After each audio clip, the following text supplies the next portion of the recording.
πάμε. Και ξεκινάει η ανάβαση με DSI. Λοιπόν, θα λέω σταθερά χιλιόμετρα, 1,20. Όχι, θα κάνει. Λοιπόν, πόσα? 1,10, 190. Έλα. Αυτό μπουρδέλο. 90 χιλιόμετρα πάσιμο. Στη στροφή που το μάξιμο μου έχω πάρει με 80 χιλιόμετρα είναι αυτή εδώ πέρα. Είμαστε με 1,20, 1,10, 100 και μπαίνει. Πόπο. Βρες εμένα το κρατάω. Άστο, τι είναι 14 και μαλακές μου λες τώρα. 1,20 πρέπει στο πει. 1,20 πώς.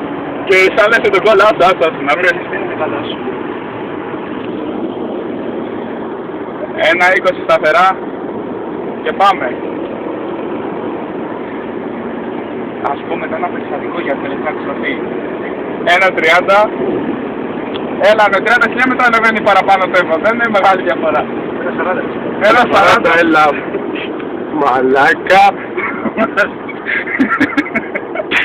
Κολοπετάξαμε τώρα. Θα μας τρελάνεις. 100. 100.